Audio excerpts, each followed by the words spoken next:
मध्य प्रदेश की राजधानी भोपाल में डॉग बाइट्स के मामले लगातार सामने आ रहे हैं, जिसके बाद अब नगर निगम एक बार फिर से एक मुहिम चलाने जा रहा है, जहां हर रोज ऐसे डॉग्स को पकड़ा जाएगा और उनकी नसबंदी की जाएगी। इस वक्त हमारे साथ भोपाल नगर निगम कमिश्नर मौजूद है, बातचीत करेंगे। सर, फिर से आप लोग डॉग्स को पकड़ने की मुहिम शुरू करने वाले हैं, उनकी नसबंदी का कार्यक्रम शुरू करने वाले हैं। किस तरीके से इंप्लीमेंट होगा ये भोपाल में?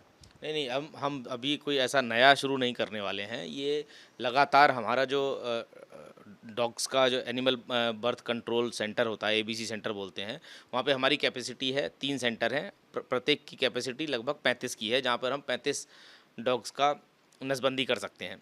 तो कोई वो लगातार चल रहा है और उन 35 के हिसाब से आपका 3 मतलब 105 का मतलब हम ये मान के चलते हैं कि 100 लगभग डॉग्स का हम प्रतिदिन नसबंदी करेंगे। तो 1 महीने में हम 3000 का हमारा टारगेट है, पहले से ही चलता आ रहा है और उसको हम कंटिन्यू रखेंगे।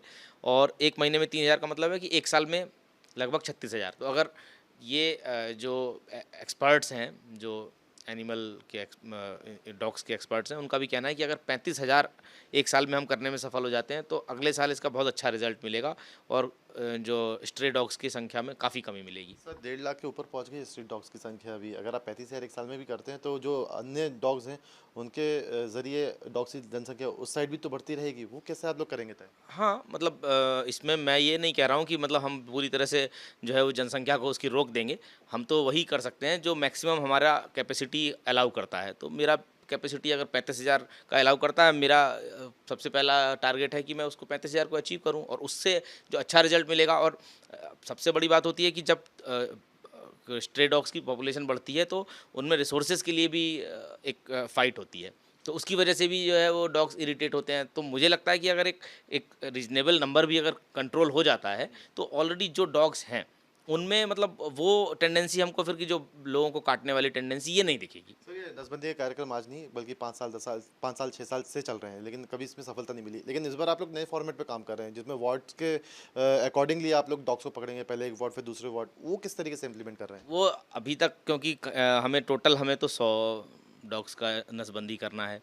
तो हम तो सभी भोपाल के सभी इलाकों से जितना भी पकड़ने का हमारी क्षमता है, उसके हिसाब से लेके आते थे। लेकिन अब एक नया सुझाव आया है कि आप वार्ड वाइज़ चलिए।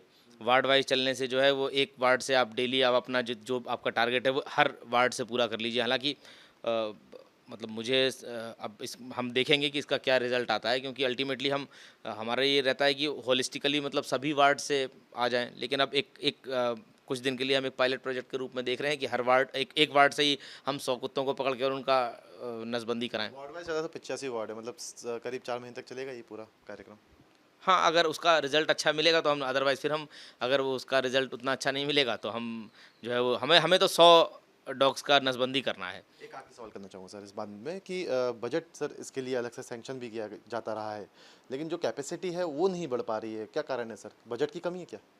नहीं, बजट की कमी नहीं होती है। देखिए, इसमें बहुत सारी चीज़ें इन्वॉल्व होती हैं। कुत्ते पकड़ने के लिए मतलब बड़ा ही ट्रेंड हमारा स्टाफ लगता है। सभी को कुत्ते पकड़ने में नहीं लगा सकते हैं। इसी तरह से जो उनका नसबंदी होता है उसमें जो वेटरनरी डॉक्टर्स होते हैं, तो आप जानते हैं कि ह्यूमन के जो डॉक्टर्स होते हैं वो पर्याप्त संख्या में उपलब्ध हैं, लेकिन वेटरनरी डॉक्टर्स उतने पर्याप्त संख्या में ट्रेंड वेटरनरी डॉक्टर उपलब्ध नहीं होते हैं। तो वो भी एक चैलेंज है। तो अभी जो हमारा कैपेसिटी है वो उसी के हिसाब से हमने अभी 3 सेंटर बनाए हैं। आगे अगर और कुछ हम कोशिश करेंगे कि एक आध सेंटर और बढ़ जाए। तो ये भोपाल के नगर निगम कमिश्नर हमारे साथ मौजूद थे। साफ तौर पर कहना है कि एक नए फॉर्मेट के आधार पर डॉग्स को पकड़कर उनकी नसबंदी का कार्यक्रम फिर से शुरू किया गया है। हालांकि पहले से ये कार्यक्रम चलते रहे हैं, लेकिन उनमें कुछ खास सफलता नहीं मिली है। एक बार फिर से ये मुहिम शुरू हुई है। देखने वाली बात होगी कि आगे इसमें कितनी सफलता मिलती है। वीडियो जर्नलिस्ट प्रदीप के साथ गौरव गुप्ता, न्यूज़ स्टैंड, मध्य प्रदेश, छत्तीसगढ़।